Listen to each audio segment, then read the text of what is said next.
Soviet destroy classified papers. Then Dutch looks out the window and sees another 4 dead bodies that we can go ahead and add to the list there. The last kill of this whole crazy sequence gives Blaine and Poncho a chance to get their one-liners in as well. Son of a bitch is dug in like an Alabama tick. Complete, man. I ain't got time to think. After Poncho fires a trio of grenades at a Douglas gorilla. You got time to duck. And might I say, I absolutely love the shot of Poncho grinning like a jackal as the earth falls around them. Dutch avoids being added to the kill count himself when he foils an assassination attempt by a woman named Anna, who he knocks out for the time being. That's when Matt comes in to tell her that the hostage we saw get executed was CIA, like Dylan. So it turns out this mission wasn't about a foreign cabinet minister at all. That revelation really sets off Dutch. Yup, Dutch's old buddy Dylan just used them as assassins to stop a communist insurgency.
Ja. Ja.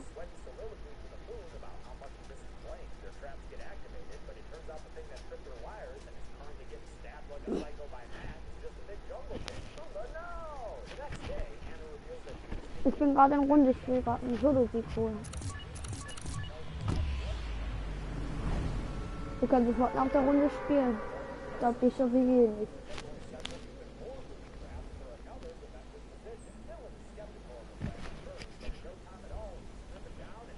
Das ist mein YouTube-Kanal, mit dem rede ich überhaupt. Warum redest du da mit meinem Deutsch, wenn es niemand dein Kanal ist? Doch.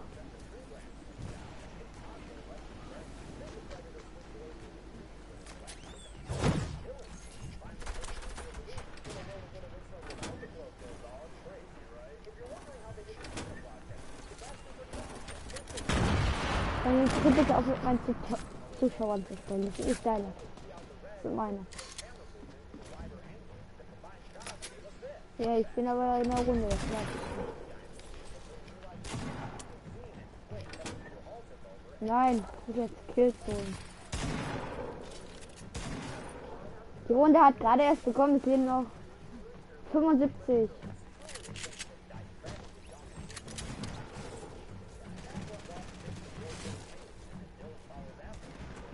Ich spiele Solo. Ich spiele Solo mit Kandidaten.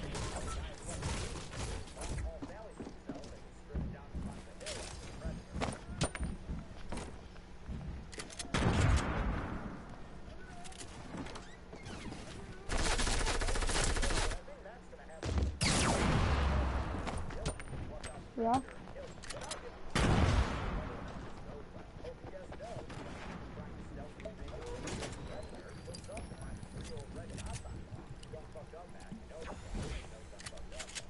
Ruhe. Ruhe, ja, Ruhe. Ey, ruhig.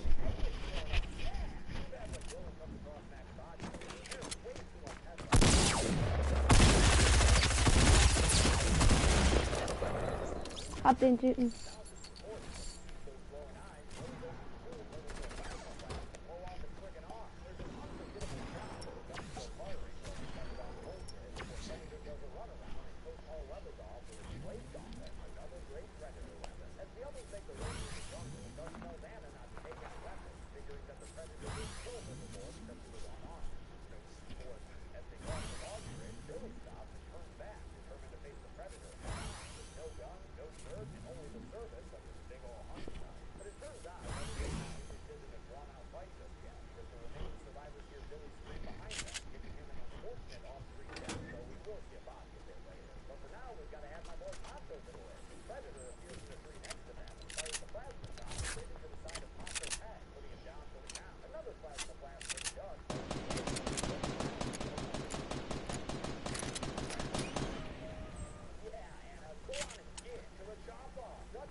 Oh, voll Headshot rein war das.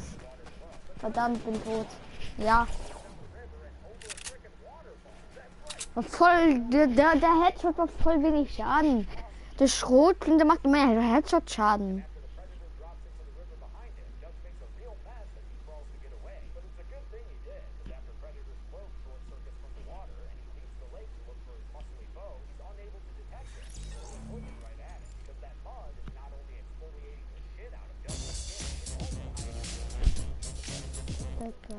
Den habe ich auch.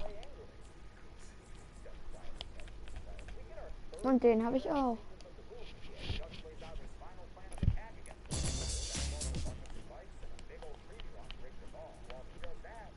Musst du nicht wissen. Und was denn?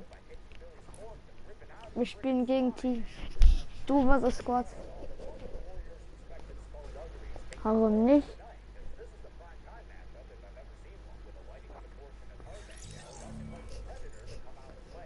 Den habe ich auch. Ja, warte, wir machen du. Wir machen ein Team.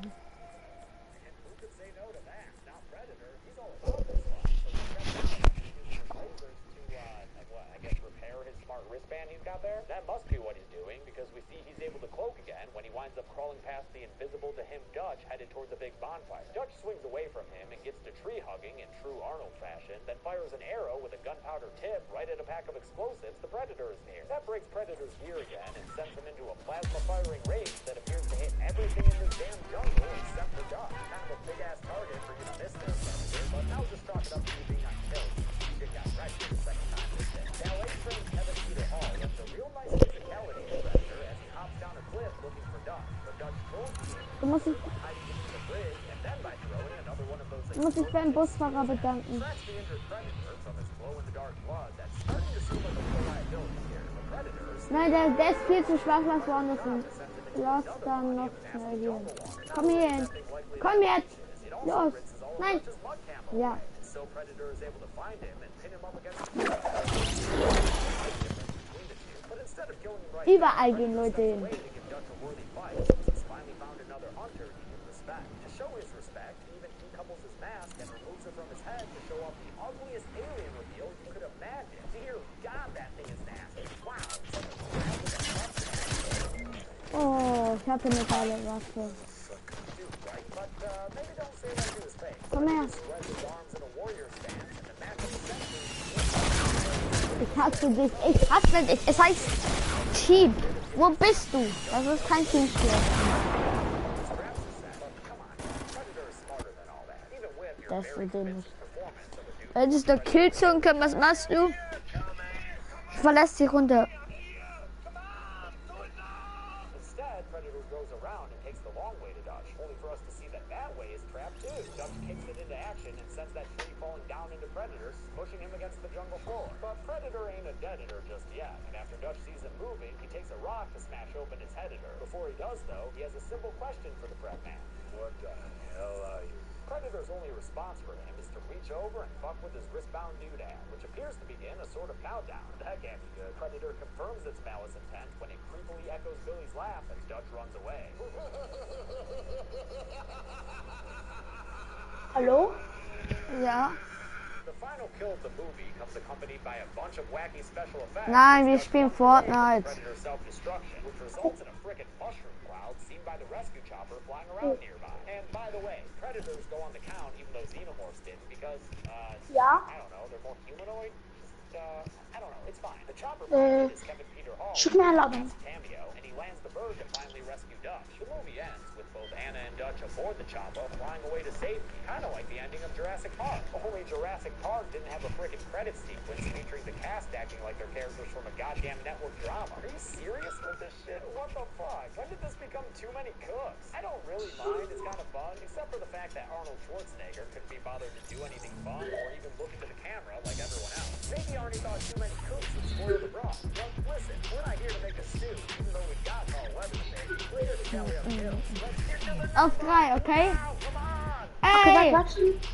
Ach, By my count, there were 76 okay. kills in Predator. 75 of them were human males, and Nein! our crab-faced predator. So at least we can Ich wollte sehen, du. a little bit of extraterrestrial flair. Okay. With a runtime of 107 minutes, we wound up with a kill on average every 1, Weiß ich nicht. 2, 3. face-off with coolest Passt kills. euch auf. The arm getting blown up Hallo. and continuing Hallo. Ich lade dich ein. plays. Good stuff. Don't wish Eddie for lamest kill. We'll go to any of the gorillas who It's were the shot breakdown. because seriously, it's so boring to just see guys standing there and jerking around as squibs go off on their bodies. And that's it. Predator came out in 1987 and is often cited as one of the best action movies of Wer all bist du time. eigentlich? It's followed by Predator 2. Ach so, fertig. Jetzt nimm meine Epic Freundschaft. This has been the Kill Count. Thanks a lot for watching this Kill Count. I want to thank a couple of patrons like Nicole Hansen Hey. and Stephen Campbell. Predator is definitely one of those movies where Ach, hier wurde Livestream. Ich. I thought it was just a lame action movie. No, man, a Predator. Something like that. Close your eyes. Jetzt ruhig. Ich nehme aber auf. Derjenige, der jetzt noch einen Livestream anmacht, der wird gekickt. Ich bin der Einzige, der hier einen Livestream anhat. Deadbeat makes no claim of ownership and simply uses the footage for purposes of education, commentary, and criticism under fair use. Please support filmmakers and the art of filmmaking by watching Predator 2 in its entirety using the links in the description below.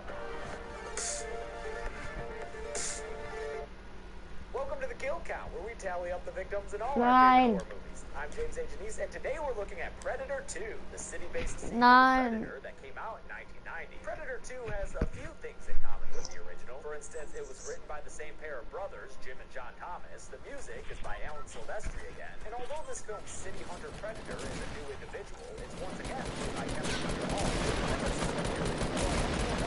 Namely, the singer has been Hey. replaced with Danny Glover, and the lush places of the jungle with the ugly streets of Los Angeles. In fact, a lot of this movie is ugly, from the clothes that everyone veteran Bill Paxton doing his Paxton shtick, dialed up to 11. His goofball gets him a nut grab by Leona after he doesn't leave her alone. Wer? Ed is skeptical of Jerry's talents too, suspecting him of just being a showboat, but I guess a unit's a unit. Cut to the LA skyline and a couple of pushes. Was? Ich mache eine Knaufnahme jetzt. Was ist das jetzt? Making game Hä, wieso ist blau jetzt auf einmal hellblau? 3 kills after they assassinate the security guards who are outside of the bed. Einfach um und lang. Here for Colombian gang member Ramon Vega. They hang upside down from the Na. ceiling naked while they hold his lover hostage. Sind ja alle weg. After prepping this dead meat with some barbecue sauce and saying a line that the predator must have overheard, Gold Dude stabs right into Vega's chest. Apparently, he also ripped out his heart, although we don't really see that done too explicitly. That's because into the scene steps Predator, who opens fire on the Hilf dead mir! gang and kills the whole Kommt lot her! of them using a variety of Predator tricks. After the initial shoulder cannon blast, he uses a new net gun to Nein, spielen wir nicht. and that guy ends up getting shot by his own buddies. He sends the spearhead Oder hörst du das, ob jeder kann nur Sniper treffen? facing Dylan maneuver. The last lap, he is killed by another one of Predator's weapons. His telescope Verprügel ihn mit der Pickaxe. Lol, er ist so low. Scheiß Roland. Die läuft ganz an den Weg, du Scheiß Roland. Nein, du bist schlecht. Du bist schlecht. Du läufst mir im Weg. Ich hätte ihn auseinandernehmen können. Und du läufst mir im Weg. Nein, halt die Fresse. Da gibt's einen drin. Falle. Ah. Ich hab gesagt, Falle. Ihr alle seid so behämmert. Was schnell ist. Doch. Leute, Okay, schau mal. Schau mal, Leute, wer war der Typ, der von dem Typ mit dem Schrot hinten niedergestreckt worden ist? Wer war das jetzt? Das war der hier, das war Forex Ben. Nein, das war Forex Ben. Ben, ich hasse Forex. Ben, ich hasse dich. Du bist mir im Weg gelaufen und deshalb konnte ich ihn nicht töten, weil du vor mir gegangen bist, ich mich nicht davor laufen kann und alles. Ich hasse dich. Nein, ich hasse dich. Ich hasse dich.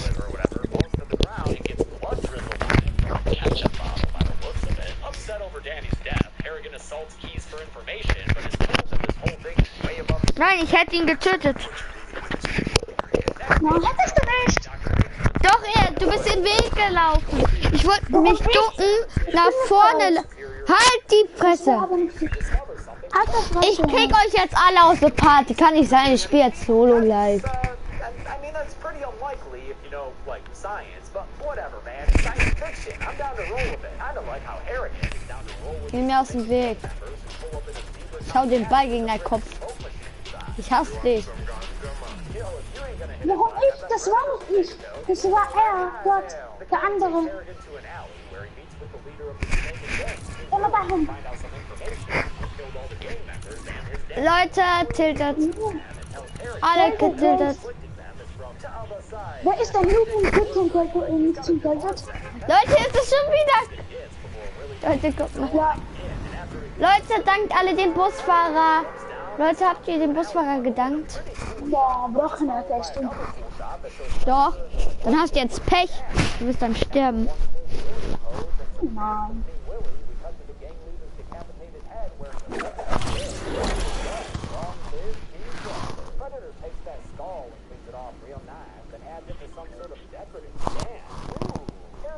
cemetery and visits Danny's gravestone to grieve while a kid runs around playing a classic game of Scorpios and Jamaicans. He runs into Predator, who analyzes his face and then his weapon and determines him to not be a threat. So the kid tries to make friends with him.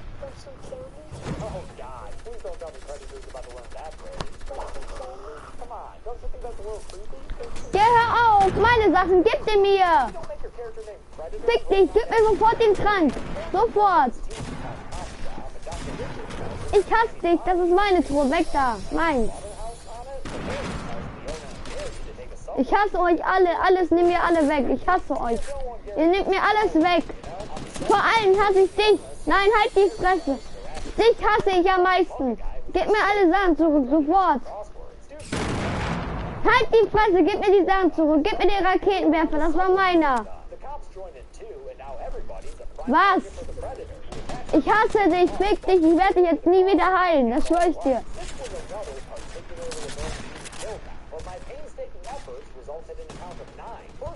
Ja, aber das war meine Kiste.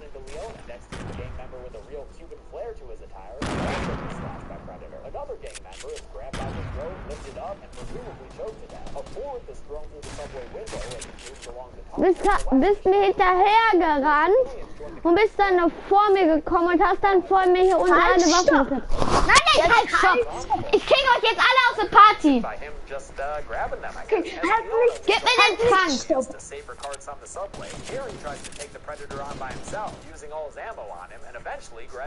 Gib mir den Trank! With that, Jerry is killed since we hear a scream echo through the tunnel, and Leona confirms the Ich kill krieg dich after the jetzt, train stops as she ich krieg sees dich jetzt aus Bobby der hanging Party. upside down from the ceiling of the subway. Ja. Predator then appears in front of her and grabs her by the throat, but when its thermal vision detects a little bun in the oven, she's apparently spared. Gib mir die Munition. Rescued when he arrives. Maybe everyone who attacks Predator should pregame by strapping a bunch of babies to them. Gib mir Munition! the subway. Gib mir doch die scheiß Munition. Distance, the predator ripping out Haley's skull and tossing his body inside. Junge, Setzi ist so dumm. The surface, Ja, was tut nicht, ne? Ich will uns ja nicht. side of the building before Hab ihn. smash. It's the best. Es hat They nicht. abduct him out of his car and take away his gun. They march him into the back of a trailer that has a high-tech Death Star door. Too bad he got picked up before he saw the best shot of the movie here again. The Predator standing on top of a building with his spear and skull detonation. Freaking zap by lightning and just taking it like a total G. God damn, Predator, you're so fucking cool, dude. Keys walks up to Harrigan wearing a Devo costume, and for whatever reason, just Was? slapping all about the Predator to him, even mentioning the events of the first movie. Oh, and look, there's a cameo from Anna on one of those monitors, too. When Harrigan, Nächstes Mal rennt mir niemand hinterher. Und even though Harrigan nur wenn ich es euch sage, nur wenn ihr mir dürft, nur wenn ich es euch sage. Keys continues and tells him they've set up a trap in the slaughterhouse. Vorreg Ben, hör mir mal zu. Weißt du, was du nämlich gemacht hast? Du bist die ganze Zeit vor mir gerannt und hast mir die Sachen weggenommen. Also wearing Jimmy Fox that should make them invisible to Predator's infrared vision. Harrigan stays back to watch them on monitors inside the trailer, and I'm sure he'll follow orders this time and just stay out of it. Predator comes inside the warehouse and isn't fooled for a second by the shady shit he senses. He quickly realizes that he can't see anyone else inside, so he switches Junge, to noch 3 Stufen. 3 Stufen. Dann bin ich 100. Harrigan realizes that things are going tits up, so of course he defies his orders, and with one knee to a crotch and a gun to a head, he heads Ich habe out. voll viele Missionen geschafft. You know they dead, dear viewers, so let's get him on the kill count. Predator drops from the ceiling and kills 3 of Keys' dudes immediately with his spear, impaling them and tossing them off the walkway. Aw, Predator, now you're gonna have to go get those when it's trophy time. For the last guy, he takes out his bomb-ass shoulder cannon and lines up the shot with his laser pointer, then kills the dude with Weil ich was suche. Whose house? Fred's house. Now the only one left Was? is Keys, but as Predator lines up a shot on him, a big explosion happens. Nein, die kann gerade nicht bereit sein. Ich suche einen Tank. Keys actually still gets a face full of plasma, or so it seems, because this doesn't kill him, as we'll see in a second. And now we begin the Harrigan Predator cat-mouth fight that will Ich habe eine Solo-Mission. Leute, ich muss nicht mit euch einspielen. Ich habe eine Solo-Mission, die ich machen muss. like they're an obstacle at DZ Discovery Zone. Harrigan eventually shoots Predator a bunch of times in the fish nets and gets him down on the ground. And he takes that opportunity. Wie viel schauen deinen Livestream? This thing is gross. It's like a deep sea fish got hit with an ugly rudder. Together, the two of them recite Arnie's famous line from the first movie. Willst du gekickt werden?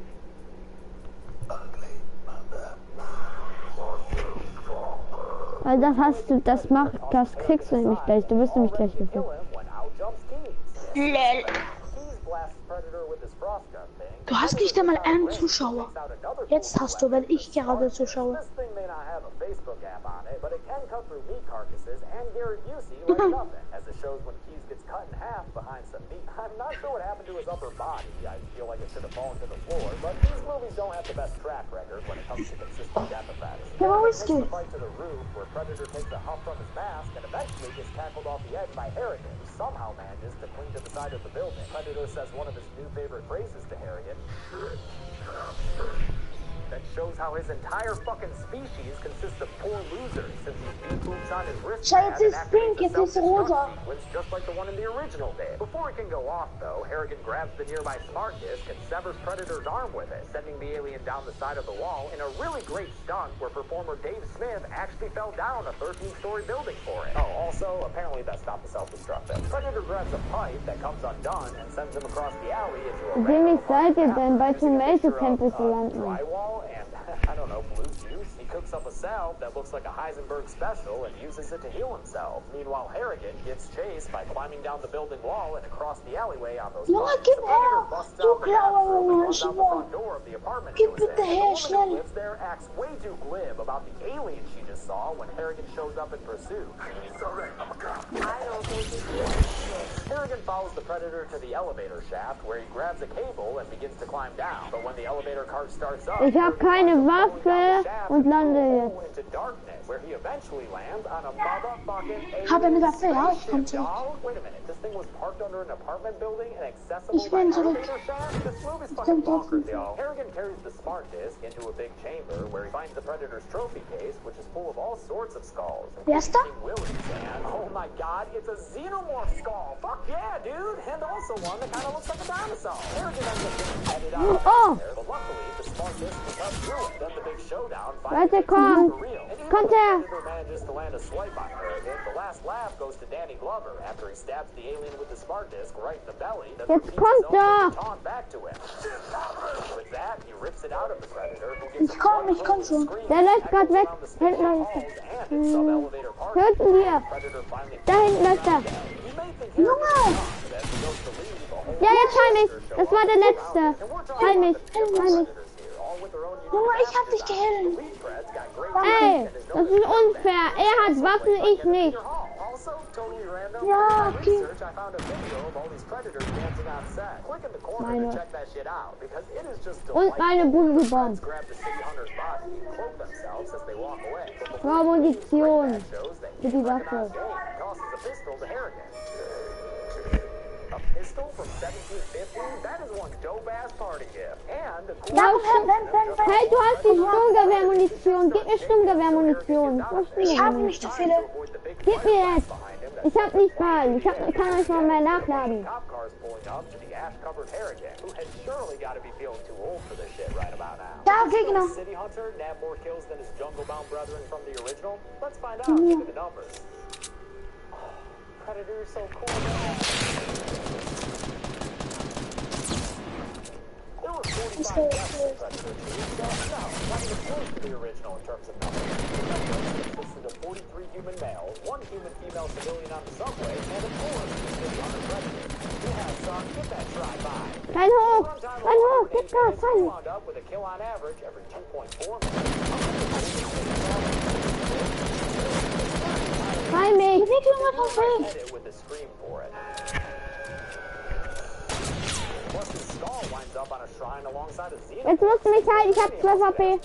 All of a sudden, for Lamus kill, we'll go to Danny. Pulled up onto the 6, build off screen. 0. Ketchup bottle drizzle of fake Junge, blood. halt zu irgendwann. Really bad. And that's it. Predator 2 is an absolutely insane movie. And although it did okay at the box office, it would be 24 years before we got the third film installment of the series. I'm talking about 2010's Predator this week. But until then, I'm James A. Janice. This has been the Kill Guy. Welchen Platz waren wir? Leute, wir nehmen jetzt alle den gleichen Skin, okay? Jeder nimmt den hier, den ich habe. Noobskin. Nein, kein Noob-Skin. Ich geb dir gleich Noob-Skin in deine Fresse. Jeder nimmt den hier und den. Los, jeder. Ich hab den Skin nicht. Wie dämlich seid ihr denn? Jeder nimmt Noobskin. Nein, halt nein! Nein, ich nehme aber nicht den Noob-Skin, der ist mir zu scheiße. Habt ihr alle Böcke bis 4 gehabt? Wer hat Böcke bis 4 gehabt? Den nimmt jeder. Los. Was hast du denn? Du hast rettet die Welt, also du hast. All of this comes together in an adaptation that Stephen King himself is a big fan Ja, of. ja. And for our purposes, Also it's hat got a few jeder kills in diesen it to count. Skin? Let's find out how many and get Ja. to them. Mit dem Nein. Rucksack. Begins with a little bunny Sein Fufu Rucksack, hopping ja. through the forest. Doch, It's sein by Rucksack. Cujo, who wants to make a death. Nein. At this point, Cujo is still just a regular old playful Saint Bernard. Nein, There's nothing das wrong ist about him scheiße. besides the lack of a barrel full Jeder- of brandy around his neck. That all changes Ich finde after den the rabbit Rettungsring chasing als escapes Rucksack. into a burrow and Cujo Mit pops his head in bereits thinking there's an gesagt. open house going on. Instead, he finds a bunch Ich of hab den- Zubats everywhere, who swarm him when he barks, with one of them biting him on the nose. And that, my friends, is Cujo the Killer Dog's origin story. Time to meet the Und Stephen King dann sind wir gleich Zettel He's schirmen. so afraid of monsters in his closet that he can't even manage the old turn Zwei, off the light and run drei. test. So he has his parents Donna and Vic come in to Nicht help du, put him to Junge. bed. They do Kenn so nicht and share du. one of those Und der andere. colloquialisms Ja, that genau, he der just hat den loves to ganz give his schlecht. characters. Ich bin gleich Zettel schirmen. Und du bist gerade beim Eins, Sugar and a 2, dog on the 3. TV. The Trenton family gets a visit from local Gleichzeitig. Steve Kemp, who I guess is fixing up their table and wooden horses for them. Ted gets Okay, excited noch einmal. about a series 1, commercial commercial because Zwei, apparently his dad drei. Vic came up with the ad campaign. This Bill Nye Oh, looking professor perfekt, says das the ist product is perfekt. healthy for you. Das war genau gleich. Nothing wrong here. It's apparently a successful campaign, but I think a stuffy old professor would make the worst spokesman for a kid's Kannst cereal. du- I'll tell you someone else Hallo? who's impressed by that cereal's Ivy League egghead endorsement. Donna, since it turns out she's cheating on Vic with Steve Kemp. Sorry, Vic, but Versprich maybe you dieses wouldn't be getting Ibrahim. cucked if you had come up with something better, like the Cookie Crisp dog. Cookie Crisp. Fun fact, Dann sprich Japanisch. Dann sprich Japanisch. For Sprich Stone, in Arabisch. reality, this is a married couple. Sadly, Stone died in 1995 Sprich of a heart Arabisch. attack. Ich kann Arabisch sprechen. Musst du Arabisch sprechen? Ich habe mich beim Busfahrer. Leute, alle beim Busfahrer bedanken. Hab schon gedankt. Ja, aber er nicht. Du musst untere Pfeiltaste drücken. Untere Feldtaste. Aber jetzt geht nicht mehr, weil du gesprungen. Weil du gesprungen Himmel bist. ist am Fest. That night, good dad Vic goes around Tad's room and expels all the monsters from inside the closet and under the bed. Sorry, Howie Mandel. Even Donna can see that Vic is dad of the year material, but unfortunately, he's about to run into some problems at work. Nothing wrong here. Well, that's not entirely true. Junge! Turns out the dye in that cereal was making people poop red. Ja, alles Thousands went to op. the hospital thinking Warum they were geht's hier bleeding out their woanders? nose. Now there's a Wir haben recall gesagt, going alle on. Main. Almost as bad for Vic's look as that square end tie he's Ja. Donna heads over to the saddest bachelor pad in Castle Rock and wakes up Steve so she can tell him that the Kill affair him, is kill him. over. Finish. Oh my god, this terrific husband and this terrific kid, and here I am screwing around with the local stud. When she leaves his house, he chases after her, and that's when Vic happens to be driving by. So Ein he sees Noob them hat having an Kind argument in the gekillt. street by her car. Lol. There's nothing to see on the side of the road, but when he doubles back to get a better look, Ken, warum killt Don't dich worry Herr now, Noob? Vic, you ain't crazy, except a crazy good dad. Keep that shit up, dog. After Donna picks up Natalie from kindergarten, they experience some issues with her Ford Pinto. Could be worse. Just be grateful that thing's not on fire, right? They get home, and Vic tries to casually ask her what she was up to that day, but she avoids telling the truth and making any eye contact with him. So Was? Vic, later on, Was? Du hast gesagt, ich soll mir helfen und nicht gesagt, dass da ein Gegner ist, du Vollong.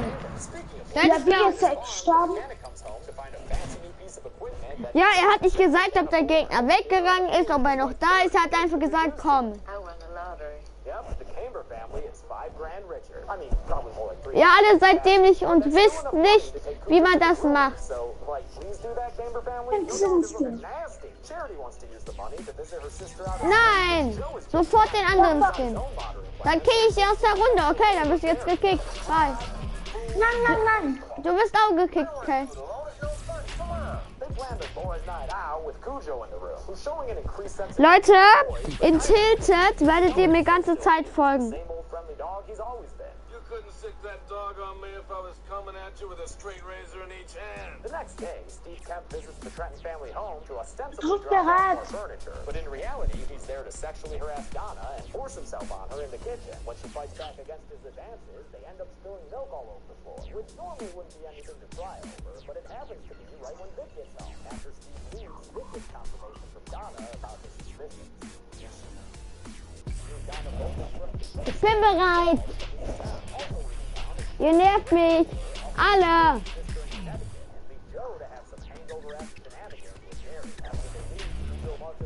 Nein.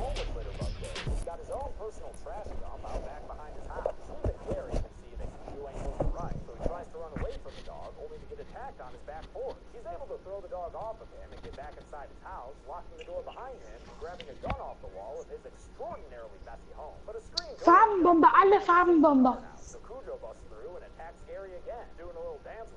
Hat alle Bürger.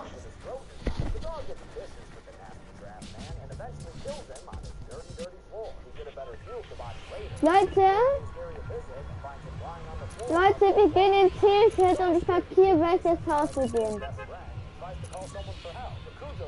Nein! Wenn ihr dahin geht, dann kill ich euch alle, dann kill ich euch.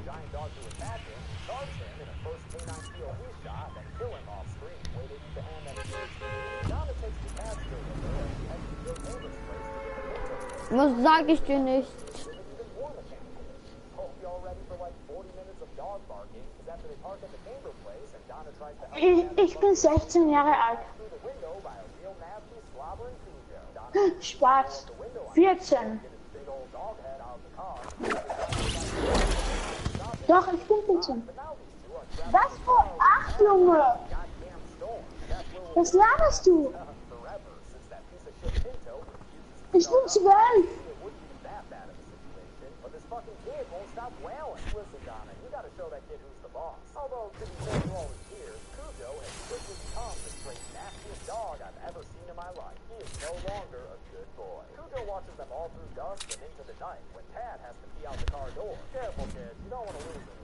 Luckily, a phone starts ringing inside the house, and that gets Cujo real distracted and riled up. He can't stand the noise. He breaks open the window to get to it, but it stops ringing right before he can answer it. Man, don't you hate when that happens? Cujo does. Look at that angry fucker. Morning comes, and Cujo is still standing guard outside of Donna's Pinto. As dawn gets ready day, the inside of the car heats up, and Donna realizes that they're down to the last bit of water they have on hand. She also notices a baseball bat on the ground nearby that could prove useful when it comes to killer dogs. Later, another phone call sends Cujo into a frothy rage, during which he smashes his head against the car and breaks off the inside door handle. That is one strong rabid dog, man. Shit, he even manages to break one of the car windows and straight up tear the outside door handle off with his mouth. At one point, after things have calmed down a bit, Donna tries to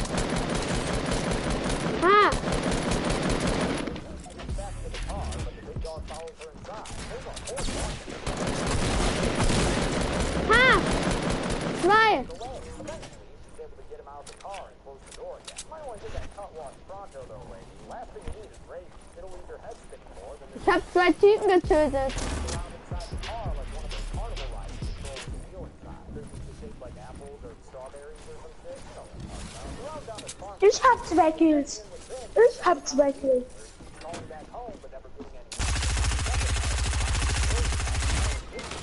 Ah, ich habe 2 Kills, aber jetzt wurde ich gekillt. Dafür habe ich mehr Kills als ihr Eva. Oh, shit, that is not a face you want to see your kid make. Halt die Fresse, du bist schlecht. Du hast noch nicht mal einen Kill. Nein, du hast noch nicht mal einen Kill. Ihr seid alle dämlich. Die erste Regel ist in Tilted, dass man bei seinem Teammate landet. Nein! Halt die Fresse, du Arsch! Du wirst jetzt gekickt. Ich kick jetzt alle. Ich spiele jetzt mit... Nein, ich spiele jetzt mit anderen Freunden. Haltet die Fresse, ich brauche... Nein, haltet die Fresse. Car, Vic tells them it's out at the Chamber place for repairs, so Sheriff George Bannerman leads to check it out. Getting over there in Was? no time. Shit, Cujo is 5-0. Better scram. When George Das ist parks and passiert. gets out of his car, he sees the Pinto, and he pulls him out to where it is. Into the barn. Oh, it's one of those horror movie characters, huh? Cujo attacks him and knocks his gun out of his hand, so you know this guy's a goner. Cujo kills him after knocking him from the high ground and getting him on the barn floor, where he mauls him for a mo. The final fleshy terror leaves George in a gravity-defying death pose as Cujo turns his attention back towards the car. The cops tell Vic that they talked to Steve Kemp, and although he admitted to trashing the house, he said he never saw Donna or Tad. When the cop also mentions that they haven't heard back from Sheriff George yet, Vic takes it into his own hands to head out to the Chamber place. Are we gonna have a last-minute daddy rescue? If so, we better get there soon, because Big Bad Tad is almost down and out from all this heat and dehydration. Donna finally decides it's time to get out and make a run for the baseball bat, which she gets to right as a very bloody Cujo runs up to her. She beats down on the dog, but since nobody wants to see a dog pummeled with a bat, rabbit or not, it's all done through clever camera movements, editing, and sound effects. Eventually, the bat breaks, leaving only a jagged little shank with a handle. It ends up working out after Donna trips, and Cujo accidentally jumps right on top of it, getting impaled through his St. Bernard belly, and apparently dying right on top of Donna, until she rolls him off of her. She said, "Roll over, boy." Donna picks up the sheriff's gun and thinks about double tapping the deadly dog, but instead heads back to the car and pistol whips the back windshield to break into it and free Tad. She takes her unconscious son inside the house and gives him some water and mouth to mouth, eventually resuscitating the little tadpole back to life. But this is the moment when the supposedly dead killer comes back to life for one last scare. So Cujo jumps through the window and turns on his heels to face down Donna and Tad with a mouthful of mange. Donna grabs the nearby sheriff's gun and fires into the camera, killing Cujo off screen. And for once, I'll make an exception to the no dogs on the count rule, because come on, it's freaking Cujo, and it's National Dog Day. I don't want to be disrespectful. The movie ends with Vic pulling up to the Chamber place and embracing his wife and son on the porch in a freeze frame. So how's it work out when you send a dog to do a killer's job? Let's find out and get to the numbers. Cujo?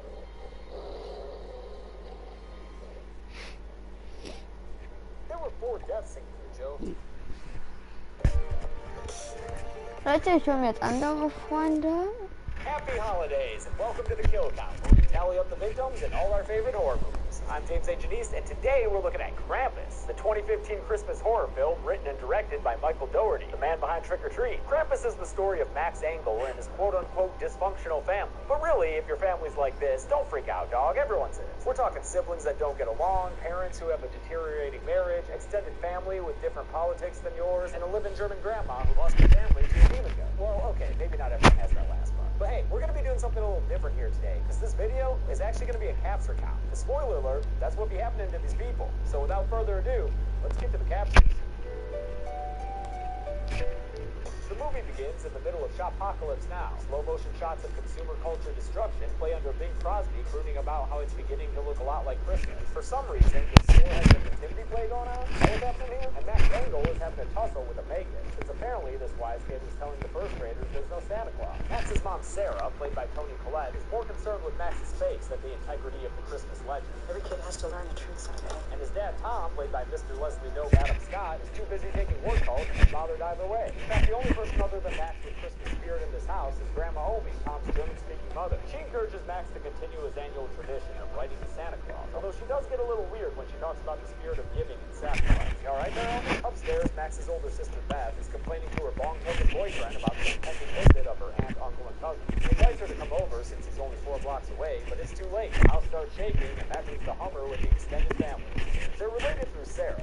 The matriarch of the clan is her sister Linda, played by Alison Tolman of Fargo fame. Her husband is Howard, played by David T-Bones Keckner, the comedy world's premier loud bald guy. Sorry, Rob Porter. Their kids include 2 daughters, Dorothy and Stevie, who have been raised by Howard in a more traditionally masculine sort of way, and son Howie Jr., who's been raised in a more traditionally stare and drool sort of way. Also, they brought a dog, Rosie. She's a good girl. A surprise inclusion at this year's festivities is Aunt Dorothy. But to our interest, though, is when Jordan and Stevie start picking on Max for his belief system. I used to believe in the big fat creeper. Looks like they pickpocketed his letter and start to bully him by taking it out and reading it at the table. I really have no idea why none of the parents present put a stop to this, other than, plot reasons. But eventually they get to some trill shit regarding Max's parents, and also the cousins themselves. Screw you, Dad does not wish for your boys. Shit hits the fan, and Max gets into another physical altercation. What is that, 2 in 1 day, kid? Try talking to someone. And when it's over, he yells about missing the way things used to be and declares that now he hates Christmas, then runs away to his room, his face surely a tearful, snotty mess. Tom goes to comfort him and tells Max that family is important, even family you don't get along with. Maybe it makes us work a little harder to find what we do have. Max is almost moved by his words, but at the last minute decides to rip up his letter to Santa Claus and toss it out the window. And with that, boys and girls, he just invited Krampus to town. Some chucking clouds roll in, and a snowstorm starts to blow in, knocking out the power in the entire neighborhood. The next morning, Max wakes up to a white blanket of snow all over the place, and a snowman in his yard about 1,000 times more terrifying than Jack Frost could ever dream of being. A delivery man at the front door drops off a cheese basket? Yeah, brave a blizzard for that, I guess. But there's also a big sack of presents on the porch that he says he didn't bring. Oh well, might as well bring these strange packages inside, right? Did we learn nothing from Anthrax? Beth's all concerned about her boyfriend not texting her back and asks if she can walk to his house to check on him, which her parents reluctantly Ja, okay. Mein Freund antwortet mir nicht mehr. morning at a certain prestigious Midwest university. Go blue! Night falls pretty suddenly, and up on a housetop, that sees a big old horned creature who's got some mad jumping skills, yo. He's great at the floor is lava. He chases her down the street in one of my favorite parts of the movie, since Krampus looks so freaking BA here. Beth comes across the delivery truck, only to find the driver frozen to death inside, which would be important to us if this were a kill count. But it's not. It's a capture count. So let's carry on. She crawls underneath the van to hide, but after Krampus stomps around for a little bit, he takes off and leaves a jack-in-the-box behind for her, the jump scare of toys. When the lid pops open, Jack's a little box shy at first, but Beth's screams and the van shaking can only mean one thing: our capture count has begun. It's after dark, and Max is starting to worry about the increasing presence of spooky snowmen in his yard. Tom and Sarah are worried too, but more so about their daughter still being out. They have a moment of tenderness where they lament how their relationship has been suffering. And that's one of the better things about this movie. These people really don't get along, but throughout the whole movie, they're Okay, das wollte ich nur mal sagen. Ich habe gestern meinen Freund verloren, weil ich nur schlecht im Fortnite bin. Ich verliere einen Freund, weil er in ein Spiel verliebt ist. Deshalb. Ja, jetzt muss ich ein episches Bild machen. Aber weißt du, was mein Problem ist? Ich bin in diesem Spiel schlecht. Deshalb regt sich jeder auf.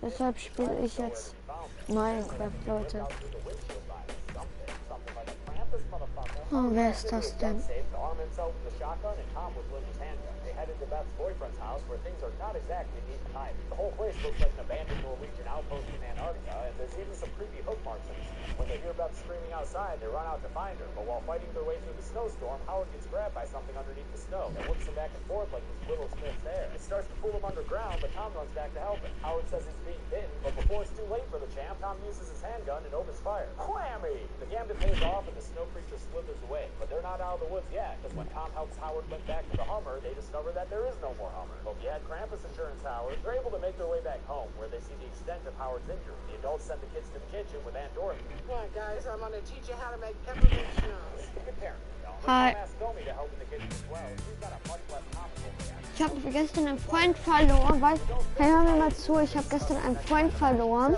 weil ich schlecht in Fortnite bin. Weil er sagt, ich bin nur schlecht in Fortnite, habe ich ihn verloren. Weißt du, was ich jetzt machen muss?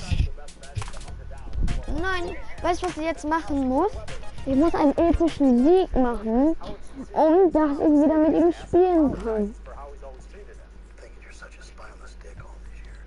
Their slumber party is really bringing everyone together. And no wonder, it looks cozy as Ich habe zufälligen es kommt irgendein zufälliger Skin. smash cut to him snoring by the window later that night. That means everybody's conked out when a chain descends from the chimney with a little gingerbread man attached. It starts jingle jangling and wakes up Howie Jr., who would love nothing more than a midnight chimney gingerbread snack. Sooty. But then the gingerbread dude comes to life, ties Howie Jr. up in the chain. After Yeah. a whistle, the chain starts pulling Howie Jr. up the stack. Screams awaken everyone else. Ja, weiß ich. Dorothy and Sue struggle. Ja, den Skin habe ich jetzt Rolls out gezogen. and catches the Christmas tree on fire. The adults try with all their might to pull Howie Jr. back down to the living room. Wir gehen tilted. Und weißt du, wir landen zusammen hinten in dem Gebäude. In dem auch. Und die erste Regel in Tilted ist, bleib bei deinem Teammate. Gets the fire going and tells the family they're all to blame, and that someone or something has come for them all. She starts speaking in English so she can tell the story of her childhood. It's told with stop-motion looking animation, a fun little interlude for the film, and she says that when the town fell on hard times, it shirked the spirit of Christmas in favor of, like getting breakfast. The little only spirit was broken. When her family also turned their backs on Christmas, she gave up the tire and threw her Santa doll in the fire with a wish that her family would go away. That night she got a visit, but not from Chris Kringle, more like Chris Krampus. Yeah. Krampus' whole deal is the opposite day Santa Claus. Punishes instead of rewards, cakes instead of gifts. That cakes Jeremy hat den Busfahrer gedacht. meant to remind her what happens when the Christmas spirit dies. Ornament she has kept to this very day. Great story, homie.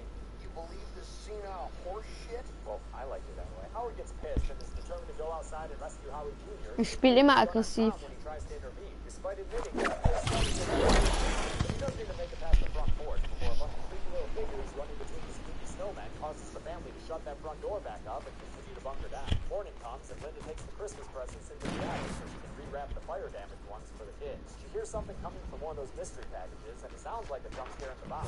Sarah interrupts her before she can open it and they leave the room so they don't see when the presents Hast du eine Waffe für mich?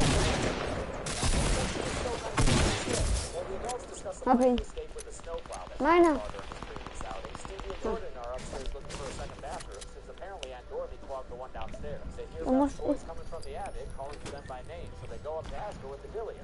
You know this won't end well. Their screams are heard by the adults downstairs, so Tom, Sarah, and Linda head up there to see what's going on. Some further commotion is heard from the kitchen, so Howard and the kids will go check that out.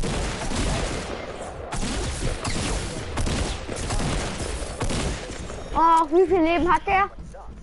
Tom shoots at Jack, but he dodges and Das will ich noch wissen. Oh, some more demonic Christmas decorations, like this feathery angel er hatte 31 HP. teddy bear who starts fighting on Linda. A pretty sweet freaking robot attacks Tom, so all three of them are preoccupied as Jack tries to escape through the air vent. The angel strangles Sarah with Christmas lights and hangs her by a rafter, but when Linda sees Stevie lying on the ground, she's able to rally herself and turn the tide. She gets the best of the bear with an icicle through the eye and then grabs an axe which she uses to cut Sarah down and take care of that dope-ass killer robot toy. Alas, she's too late to save Jordan from the Jack in the Box, since he crawls down the air duct, completing his capture and adding another one to our list. Downstairs, Howard's been having his own misadventure with a trio of gingerbread dolls, two of whom, fun fact, are voiced by Seth Green and Justin Roiland. Although they're using a nail gun, which is super terrifying to me, it's mostly a slapstick sequence without consequences. With a well-aimed shotgun blast to a lantern, Howard kills one in the explosion when it burns to death and is able to shoot a second as he charges him. The third leaps in slow motion towards his face, but when Howard opens his eyes, he sees that he's been saved by Rose's Was? appetite for gingerbread. Ja. Everyone reconvenes screams in the living room, and after hearing Jack fiddle about the air Warte, ich muss ducts, überall Max goes zufällig to anmachen. take care of it. But by Zufällig. the sounds of it, things don't go well for her. But we all know I Zufällig. don't dogs up half the time. So onward, the ceiling starts to crack before Drache. eventually caving in. Jack and Mac Zufällig. is right back in the middle of things. In fact, the whole evil toy crew is back, although not for long. Dorothy grabs the shotgun and takes care of the bear right away, and the others pitch in the angel for some speed shoot practice. Before she can shoot Jack, though, they hear a noise outside. Jack is real excited. Yeah, these terrifying elves are fucking this family up, son. They run inside and put out the fire and give their buddy Jack a very needed hug. He's been through a lot. They use their chains to tie up Dorothy, and we basically get a threefer for the capture count here since they steal the... Nein, ich habe alles zufällig gemacht. Pull Dorothy out the window with a wacky sound effect. And with that battle cry, Howard jumps on Jack and is pulled out the window with the others. Content with her haul, the elves shovel out the broken window, the last of them doing a nice little stage exit on his way out. That's enough for Tom, who says it's time to enact this clear appearance. Friggin' gif of a title, if you ask me. In this version of Krampus, ain't even got that much goat in him. He just looks like messed up Santa Claus with a long-ass tongue. But at least he's still doing his Krampus thing, meaning Omi's the next one on the capture count when he opens up his bag and tells that old lady to get in the sack. Hey, the remaining uncaptured family members head through the snowy streets and are almost at the plow when things turn south for them. As my buddy Foundflitz mentions in this great video on this totally watched, it almost ran out of time here, since everyone else drops pretty quickly. Tom is encircled by the snow-burrowed creature from earlier. He's pulled to the ground and taken away. Linda's the next victim, and although she manages to pass off Stevie before it's too late, she is also pulled underground and captured. Finally, Sarah is able to put the kid safely in the snow and tell her someone loves it before she drops and is pulled under the snow. Max tries to acting like you know how to drive and shit, but since he don't, the truck goes nowhere and is victim to another elf swarm that steals away Stevie from the passenger side of the cab. I'm just counting this as her capture, even though we'll see more of her in a second. So look at that. She's clearly captured. Max is left alone by the elves and gets a visit from the Jolly Holly Horror Show himself. He gives him a Krampus ornament and disappears. He's got good Krampus ornaments all over the place. Max follows Stevie screaming through the snow to find this topsy-turvy Krampus festival going on. I guess once a year they throw this party here in town. Max yells out to Krampus and turns towards him and wait, why is her mouth open?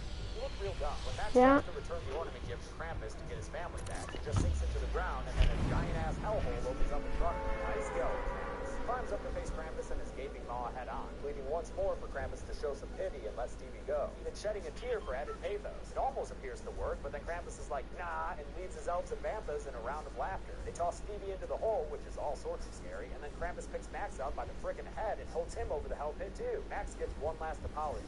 I just wanted Christmas to be like it used to be. But Krampus's justice is as stubborn as his lockjaw, so he drops Max into the hole, completing our capture count with a nice round dozen. Hey, look on the bright side, Max. At least you don't also have a chest burster popping out right now. And then Max wakes up. Just a dream? I mean, I feel like the whole capture count scene kind of spoils it, so, you know, it's not. Even though it seems like everything is okay, with a Christmas morning full of warm family hugs. Aww. The mood is pretty spoiled, though, when Max opens the box and finds a Krampus ornament inside. God damn, he just can't give that thing away. The ornament triggers some ghostly voiceover lines of dialogue from the Krampus adventure, which it looks like everyone Guck mal, also makes der Raubvogel kommt. because they're left looking stunned and absolutely silent as the camera Aufpassen. that they're inside a snow globe, St. Elsewhere style, and that their little globe is just one of many in Krampus's workshop. The movie ends with a sinister-like jump scare of all the evil toys. So love your family, folks, or else you'll wind up in a frickin' snow globe. And then before you know it, a dying billionaire will drop you on the floor and break you. But enough about sleds and shit. Let's get to the numbers.